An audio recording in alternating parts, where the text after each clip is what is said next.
Salutations, dear audience. Prepare to be inspired and empowered as we delve into the realm of business triumph and elevate your business. I'm Ed Jurecki, your host for today's enlightening episode.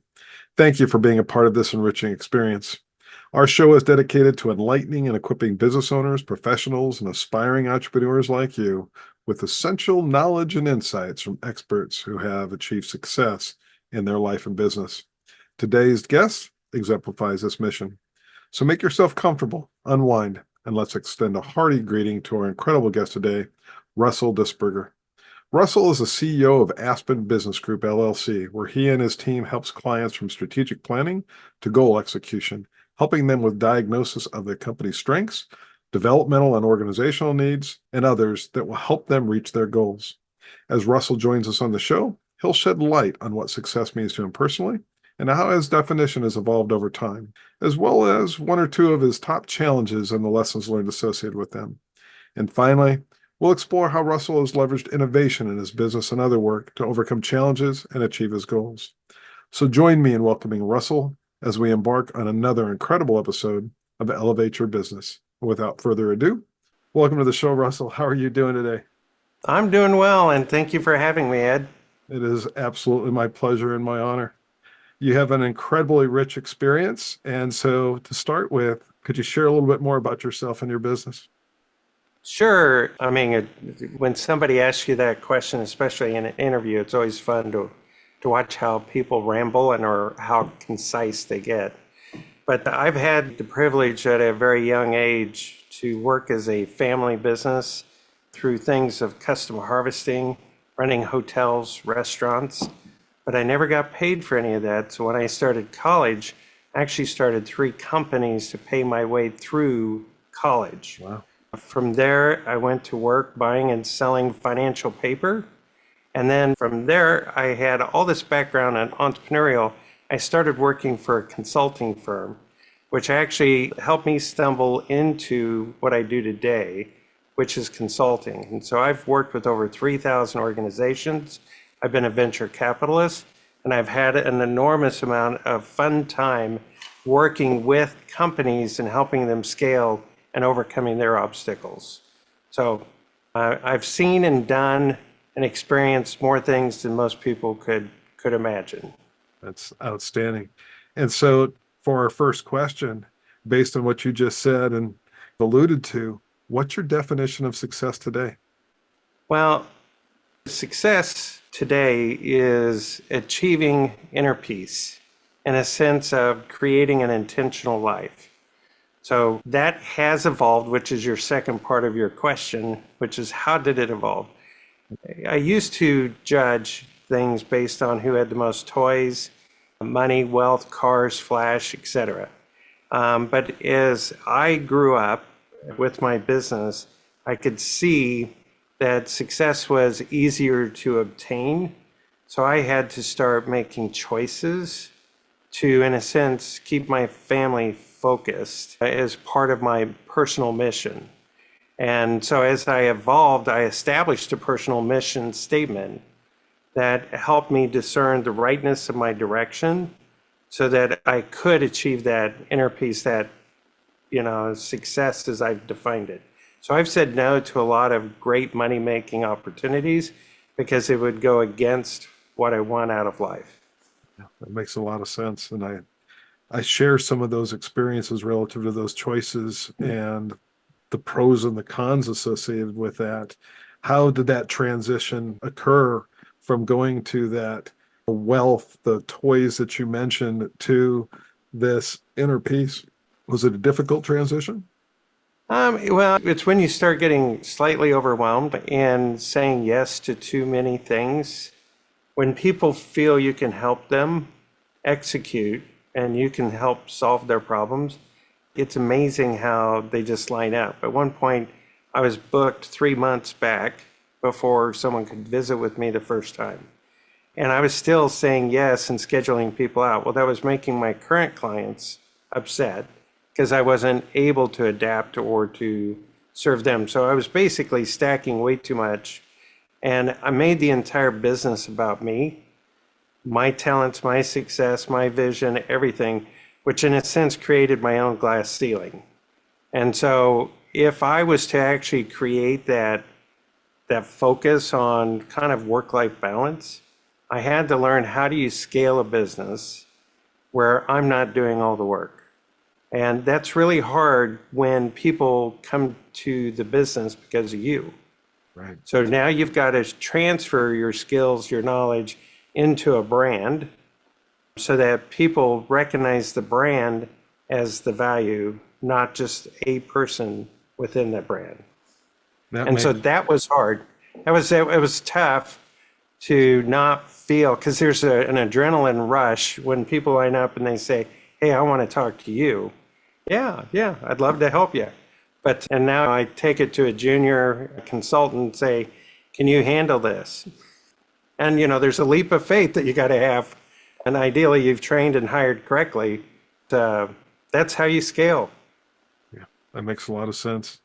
And similar in the corporate world is you've got to surround yourself with people that can do the job and then trust them to do the job, develop and grow their skills as the skill needs evolve all the time. And so when you think about that journey, what are one or two of your top challenges that you've had to overcome and the associated lessons learned? Well, some of them I've already talked about. One that I'll talk about is I relied a lot on my memory early on. I do have a really good memory.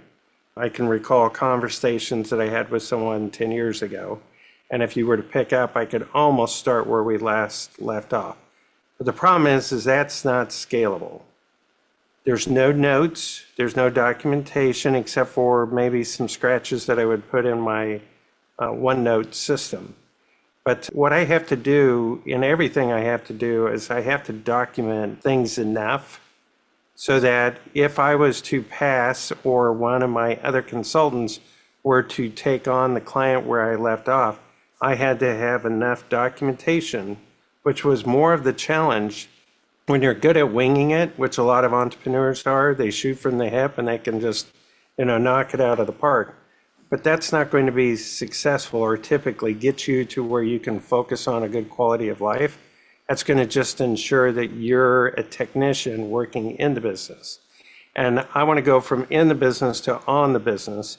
And so I had to learn how to not make it about me, but how do you make it scalable, not rely on my memory. Another thing that was probably real is being sucked into the whirlwind. And this is one of the things that I now consult on a lot. So there's two things that almost every client that I pop the hood on tells me: we can't communicate. And so that's kind of funny because we all talk, we all type, we all send, we all know how to communicate. The key is we're not effective at communicating. So what are the obstacles? What are the issues that go along with that? And a lot of times it's that we're sucked into a whirlwind and we have all these interruptions, which then robs us from task management because we all have the same amount of time. But it's how do you structure that time? How do you prioritize it and give the right activities the right amount of time so that you can focus on the communication level to the extent that you should to convey the message. And it's not a dictatorship where I dictate to you. It's a communication, which is a dialogue, a two-way communication. So my job as a communicator is not just me saying it. I need to ask for feedback. And you being part of the communication, there should be some iteration making sure that you've heard it. And I should know that going into it. So being sucked into the whirlwind, the day job, is probably, interruptions and all that is probably another major obstacle that I had to learn to overcome. And a third one, I would say that the next one taught me it's about people are not as passionate about things as I am. And so what is important to me may not be at all what's important to you. So it's called using an adage called the platinum rule. Have you heard of the platinum rule? No, I don't think I have. Do you know what the golden rule is? Yes. Okay, which is putting you on the spot. Treat others as to be treated. Yeah, so the platinum rule is very similar, but it's to treat others as they would want to be treated. If you're going to be a leader, if you're going to scale, if you're going to compel, motivate, drive individual to want to be success, my job as a leader, as a servant leader, is to support you, give you the tools, the resources to be successful. And it's not just for you to say, hey, I'm the boss, suck it up, listen to me, but it's how do I support you? If I know that you avoid conflict, or if I know that you like to take control, or if you're a gregarious, go-lucky person, if I know all this about you, then how do I cater to you, leverage your skills to be able to be successful?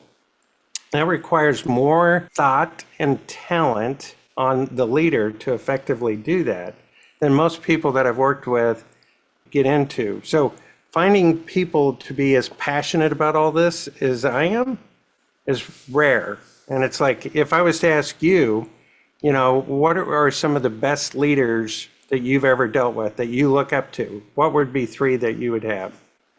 Brian Esposito. I have an old boss, his name Mike. Pam Marshall would be another one. So a couple of leaders that I have immense amount of respect.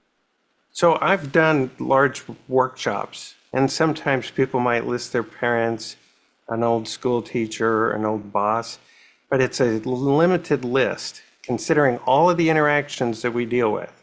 Finding good leaders that are willing to do the extra work is really hard. And that's the reason why sometimes people get mad at CEOs that make so much money. It's because their job is extremely difficult and they're very rare. And so if you think you can step up and do that, start your own company, run a division, see how hard it is to inspire, compel, and motivate people. I don't disagree. And I've worked for a lot of leaders that don't fit the desired profile. Those are easier to list, by the way, but we won't. Yeah, I mean, I wrote down in prep for today's conversation, I wrote down about 20 overcoming challenges that I had or I've seen other entrepreneurs have. But we've talked about a few, and it's time and communication and not having a shared passion, probably some of the big ones. And the platinum rule. The amazing thing about the platinum rule, I had a 2-day workshop for a leaders retreat that I did. And at the very end of the retreat, I go around the room, if it's a smaller group of 30 or so, and I'll ask, what's the number one thing that you got out of this workshop? And more people say the platinum rule than anything. And I was like, so I just gave you a concept that took maybe a minute or two, and out of 2 full days, 16 hours, that's what you got? But it's different, and it made people think differently, which is really, I guess, what we want to try to do. Right. And that journey helps reinforce that final message, that final takeaway that you're looking for them to take away, that they need to take away. Is that a fair way to summarize that? That is definitely fair. So moving to our next topic, innovation. How have you leveraged that to drive your business success? I was a nerd when a nerd was not popular. When I started college, people had truly tape on their glasses. In my room, there were people that hadn't showered for weeks. Their body odor was really the reason why I stopped being a computer science major, is that I could not handle being in the same classroom anymore. But I've always been an early adopter of technology, even at the expense of adding more time to a task. Sometimes you think, or I'll get a computer, or I'll buy this software, thinking it will speed things up. But at times, innovation has been to the detriment of my advancement. But I've always been one to dabble, to buy, to try. I find it more amusing and fun. But the thing that I got the privilege to be part of was the early commercialization of the internet. When I got to sit on America at Work's video series for Microsoft and start to work with a lot of innovative thought leaders, but I didn't leverage it. And so with AI, machine learning, and how it's transforming, there's a group of us that are really looking at applications that can help transform how businesses, leaders, organizations can actually interface with it. People are somewhat intimidated or scared or not even fully understanding. It's just a series of parameters that are learning from each other that should just make your life simpler. And if you design software correctly, it should be easy to leverage to overcome. So how I've done it is I probably have leveraged so much innovation that it's almost an obstacle. It can be. I share that vision and that passion relative to leveraging technology. And as part of that, it's also about allowing small to mid-sized business bridge their capabilities in a manner that allows them to compete with the big hitters out there and to stay competitive in their local market region or wherever they're operating. And right now, things are very fragmented. Each platform is doing a tremendous amount to enable their platform. And these platforms are becoming broader and broader relative to the capabilities. I look at what Microsoft is doing. I look at what Google is doing. I look at what some of these SaaS vendors for different solutions are doing. And it's incredible. But the challenge with it is they're still not seamlessly integrated end to end. And it takes an immense amount of time to really learn and understand the intricacies. So it's not as intuitive. It's not as easy to set up, to understand, and to maintain as I think ultimately we'll get to, and it really needs to be. And so I share that passion as to how do we come up with solutions for our clients that help them leverage these capabilities in a way that closes that gap and starts them down this path of learning and competitive innovation.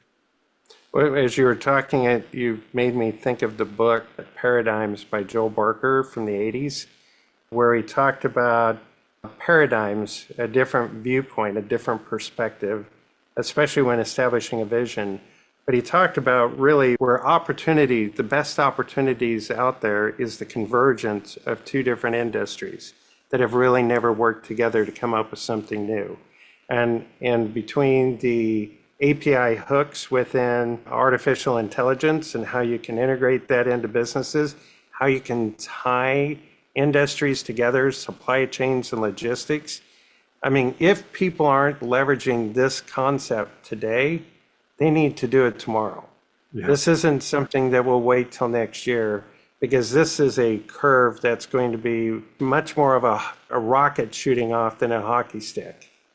Agreed wholeheartedly. I know I could not keep up with the demands that are necessary to grow and to build this business and to support my clients in the right way without it. And as I'm learning and going through that myself, I'm also considering what do these businesses need in order to help them first understand and start its usage, and then start connecting these dots across the processes they need to put in place to deliver their customer value and to grow and continue to innovate to maintain that edge, that competitiveness going forward. That's one of the advantages that small businesses have. You've talked to one of my sons already on a podcast, Hopefield Financial J. Yep. He's my oldest son, and he leverages AI, but I have the son right underneath him also has his own business, and he started a digital animation like Pixar. And he used to have a staff of designers that could actually do the 3D modeling and everything. Right now, it's just him and his wife, and they're producing 2 to 3 times the amount of output with 2 people and AI. And they're going to be able to compete when they produce their latest rendition with the production staff of 100 people. But it's because of understanding this revolution that is here. And if you fight it, you're going to be left in the dust. And you need to learn how to apply it within your business to differentiate yourself, because you might end up being without a job or a company. So if there's one thing that people got out of your podcast today, it is to get their tail in gear and start leveraging this and this new technology. It's really not that new. It's about 20 years old, but it's new, it's popularized, and it's here. Right. I call it commercialized. In the last 18 months, 2 years, it's really become commercialized to a point to what you're saying. It's today, you need to use it. And if you're not using it today, you better start tomorrow. Grab a chat bot, ask it some questions, just start there. What are the questions you've got around your business? See what it comes back with, and then just start probing on that. A lot of chat bots will go 30 layers or more deep in the questions that you can ask around a single topic. Leverage it. Start there. Absolutely. And so we started to allude to this a little bit as we look at where things are going from all this technology. And just to kind of frame it, when I think of innovation, it's people, process, and technology wrapped in the right culture, the right environment, and the balance that needs to occur to create win-win-win outcomes, win for the customer, win for the business, win for the people. And I'm huge around the people aspect of it because I've had too many experiences in my life in which the people working for an organization are pawns, and I don't like how people are treated within these organizations. So when you consider where innovation is going into the future, there is some additional risk associated with jobs being lost, new skills, and the jobs that are going to replace the jobs aren't even invented yet. Any thoughts around that? Well, I think there's 40% of the jobs AI will help replace or dramatically impact 40% of the jobs out there. So if you're not understanding how it might impact your job, start Googling or Binging or whatever and find out exactly what's there. But it's about applying tools and being thought leaders to your industry. Rather than letting it happen to you, you can be intentional and start coming up with ways to innovate and to push things. You can get ahead of this curve and write it. So, if I'm a graphic designer, I would be scared spitless because there are so many free, extremely good bots out there that can do just about anything you want. And you can ask it 100 times to come up with this variation or that variation and come up with something great. One of my sons sent me a few days ago a song that is going to be an intro to a podcast that they're creating. And it sounds like a top hit rock song that AI created. They came up with the concept, went to Claude, which is another AI tool. They typed in their concept, it wrote the lyrics, they copied that, pasted it into this AI song machine, chose the right lyrics, the emphasis and things of that nature, and outproduced this wonderful, wonderful song that they can now leverage. Now, the question, last night I was doing a facilitation of strategic planning for a nonprofit. And one of the individuals on the nonprofit is an ex-FBI risk analysis person. And he was talking about all this is great, Russ, all this AI, but people cannot go into any of this blindly because the risk that we're all being exposed to is going to go up equally as high.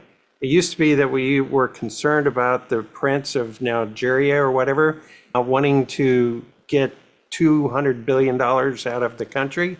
Well, now they're going to be so sophisticated, it's going to be hard for us to distinguish right and wrong. So AI, even though it can greatly help us and automate and leverage and things, but there's a double-edged sword to that I think we also need to be concerned about. 100% agreed. And it's going to be interesting. I believe, if I'm not mistaken, the European Union started to introduce AI laws this year. And I've applauded the European Union and Britain in particular because the way they protect their people from data fraud, identity theft, and stuff associated with it. And they've already started to put parameters in place and checks. And I'm actually looking at some of the tools that I've got to work with, and where they're asking you to confirm that this is not AI produced.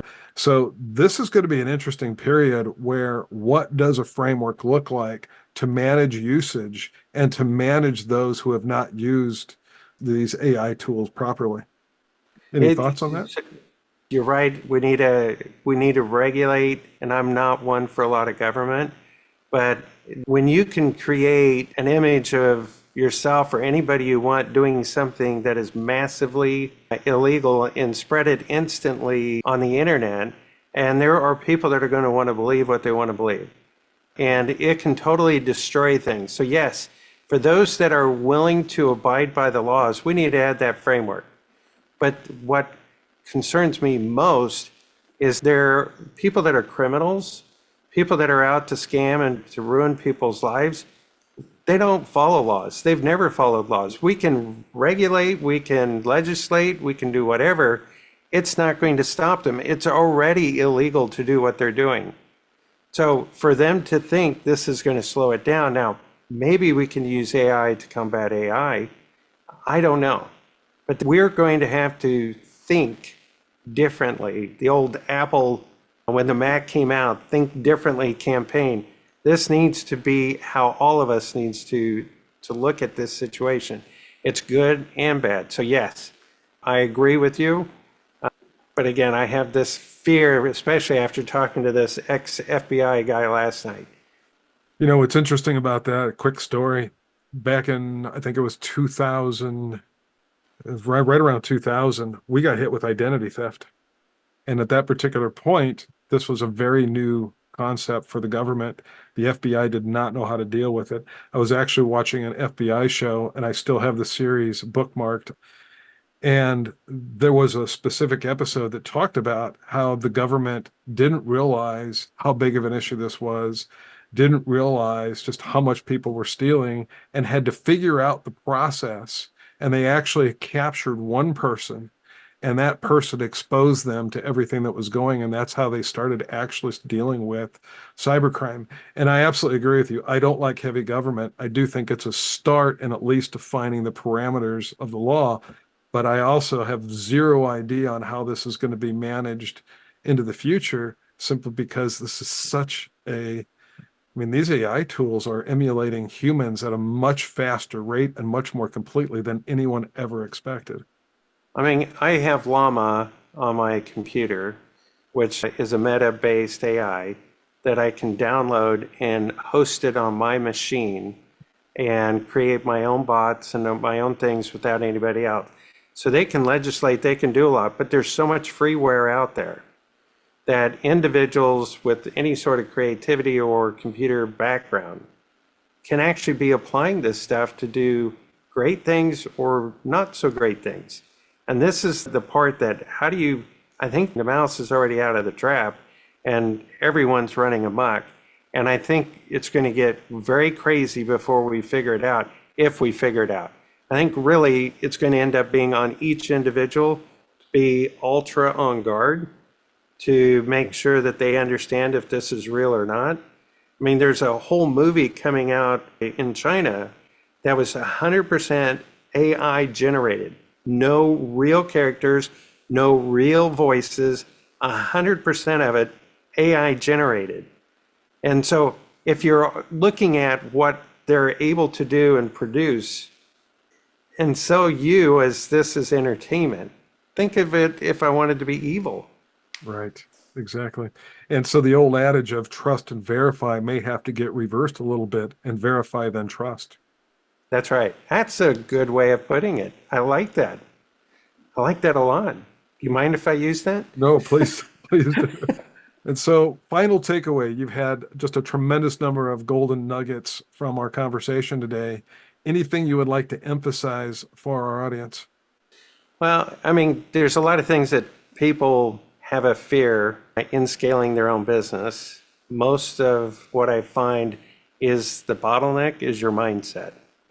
And so if you can take a look at and truly envision or compel yourself that you really, really want it, put a pen and paper and just kind of pencil it out. It doesn't have to be perfect. It's like a budget.